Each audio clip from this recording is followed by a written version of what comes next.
चलिए बात राजधानी भोपाल के कर लेते हैं, जहां राजधानी भोपाल में आर्थिक तंगी से परेशान एक परिवार ने एक बड़ा और घातक कदम उठाया। मिसरोद थाना इलाके के सहारा स्ट्रीट में रहने वाले 4 सदस्यीय परिवार के मुखिया रवि ठाकरे लगभग 2 महीने से बेरोजगार थे और इसी के चलते परिवार ने आत्महत्या का कदम उठाया। सुसाइड नोट भी सामने आया है। मिसरोद थाना प्रभारी ने यह बताया कि शुरुआती जांच में सुसाइड नोट से पता चला कि परिवार आर्थिक तंगी से जूझ रहा था। यहां तक कि रवि ठाकरे 2 साल से बच्चों की फीस तक नहीं भर पा रहे थे। इसी से परेशान होकर पति पत्नी ने पहले बेटे बेटी की गला काटकर हत्या की, बाद में दोनों ने जहर खा लिया। इसमें परिवार के मुखिया रवि ठाकरे और बेटी की घटनास्थल पर ही मौत हो गई, जबकि मां और बेटी का इलाज हमीदिया अस्पताल में चल रहा है। बेटी की हालत फिलहाल गंभीर बताई जा रही है, जबकि मां की हालत अब स्थिर है। चश्मदीदों के मुताबिक आत्महत्या का कदम उठाने के बाद पत्नी ने ही आकर पड़ोसियों को इसकी जानकारी दी, जिसके बाद पड़ोसियों ने एम्बुलेंस और पुलिस को इस घटना की जानकारी दी।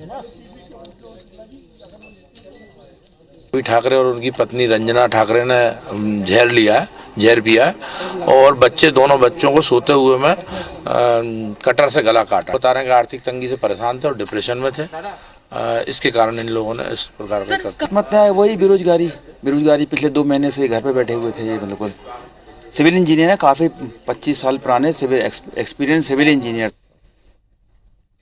शिखिल ब्यौर हमारे संवाददाता हमारे साथ जुड़ गए। शिखिल, बहुत ज़्यादा भावुक ना होते हुए एक सवाल आपसे पूछता हूं कि कई बार हम देखते हैं कि जिन लोगों के हाथ पैर नहीं होते वो घसीट कर भीख मांग कर भी पूरी ज़िंदगी जीने की कोशिश करते हैं, लेकिन यहाँ सारे हाथ पैर सलामत है, उसके बाद बच्चों की हत्या कर देना, खुद भी जहर खा लेना, वाकई कहीं न कहीं मनोवैज्ञानिकों को भी सोचने के लिए मजबूर कर दिया इस घटना ने।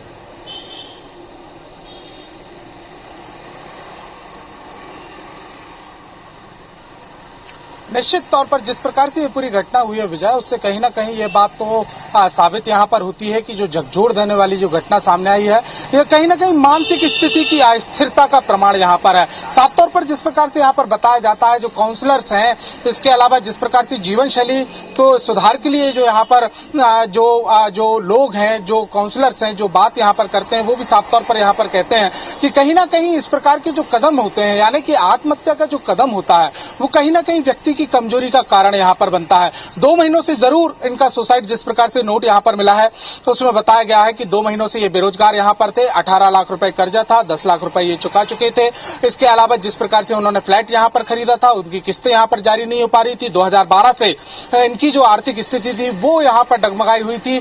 जहां पर इन्होंने सर्विस यहाँ पर की, सिविल इंजीनियर थे, वहां पर भी इनको जो तनख्वाह थी वो 3 महीने की यहाँ पर नहीं मिल पाई। ये तमाम चीजें हैं, लेकिन जिस प्रकार से कोई पिता अपने बच्चों की गला काट कर हत्या कर दी, ये बहुत बड़ा प्रश्न चिन्ह यहाँ पर लगता है। और कहीं ना कहीं ये मानसिक रूप से भी एक बात यहाँ पर निकल के सामने यहाँ पर आती है। जब पुलिस अधिकारियों से हमने बातचीत की है विजय, तो उन्होंने भी इस बात को साफ तौर पर यह बताया है कि इस पूरे मामले को लेकर जो यहाँ के मनोवैज्ञानिक हैं उनसे भी यहाँ पर चर्चा की जा रही है। हालांकि पुलिस के सामने ऐसे कई मामले यहाँ पर सामने आ चुके हैं जब माता पिता ने ही अपने बच्चों की हत्या यहाँ पर की हो, चाहे वो आर्थिक तंगी का मामला हो या पारिवारिक विवादों के चलते किया गया हो। लेकिन जो मामला अभी तक यहाँ पर सामने यहाँ पर आया है, ये बेरोजगारी से जुड़ा हुआ यहाँ पर सामने यहाँ पर आता है। परिवारों के जिस प्रकार से सदस्यों ने अभी तक बयान यहाँ पर दिया है, हम देख रहे हैं बहुत गरीब परिवार के लोग नजर नहीं आ रहे हैं। ठीक है, आर्थिक स्थिति खराब थी, ये बात मानी जा रही है, लेकिन जो फोटो हम देख रहे हैं परिवार की, बहुत ज़्यादा आर्थिक स्थिति खराब नहीं लग रही है, क्योंकि देखने में परिवार एक संभ्रांत परिवार दिख रहा है। ठीक है, आपने कर्जा ले लिया,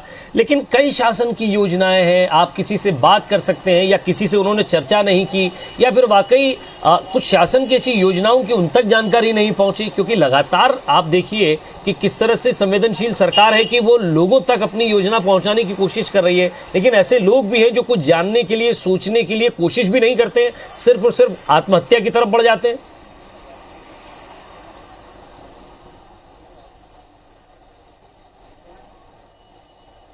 देखिए, बिल्कुल सही कहा आपने कि जिस प्रकार से जो बताया यहाँ पर गया कि सिविल इंजीनियरिंग एक शिक्षित व्यक्ति जो थे वो विजय ठाकरे यहाँ पर थे। इसके अलावा उन्होंने अपनी सुसाइड नोट में एक शब्द यहाँ पर लिखा कि उनका जो बीपीएल कार्ड है वो फिलहाल उनके पास नहीं है, लेकिन ये जिक्र कहीं नहीं है कि उन्होंने उसके लिए अप्लाई किया कि नहीं किया। दूसरी बात ये भी है कि जो अभी तक की बात यहाँ पर सामने नजर आ रही है कि जो सरकार की यहाँ पर योजनाएं हैं, जिसमें अगर देखा जाए तो रोजगारमुखी कई योजनाएं स्टेट गवर्नमेंट और सेंट्रल सेंट्रल गवर्नमेंट की यहाँ पर चल रही हैं, उसमें भी अगर देखा यहाँ पर जाए तो एमएसएमई के डिपार्टमेंट की भी ऐसी बहुत योजनाएं हैं जो लाख, 1.5 लाख, 2 लाख रुपए की आर्थिक सहायता के आधार पर सरकार द्वारा आजीविका के लिए खड़ी यहाँ पर कर दी जाती है। लोगों को एक सहारा यहाँ पर मिलता है, लेकिन उनके लिए भी आवेदन यहाँ पर नहीं किया गया था।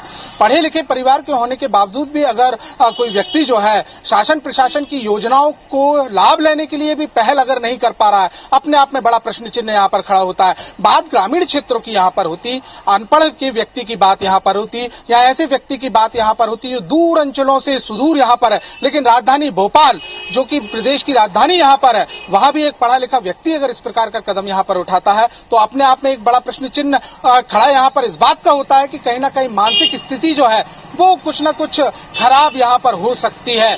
और यही कारण रहा कि तमाम योजनाओं के चलते ना तो एसडीएम की बात की जाए, तहसीलदार को देखा जाए, प्रभारी मंत्रियों की बात की जाए, शासन की बात की जाए, सीएम हेल्पलाइन की बात यहाँ पर की जाए, इसके अलावा ऐसी कई सोर्सेज यहाँ पर हैं जहाँ पर आप रोजगार के लिए सरकार से सहायता यहाँ पर मांग सकते हैं।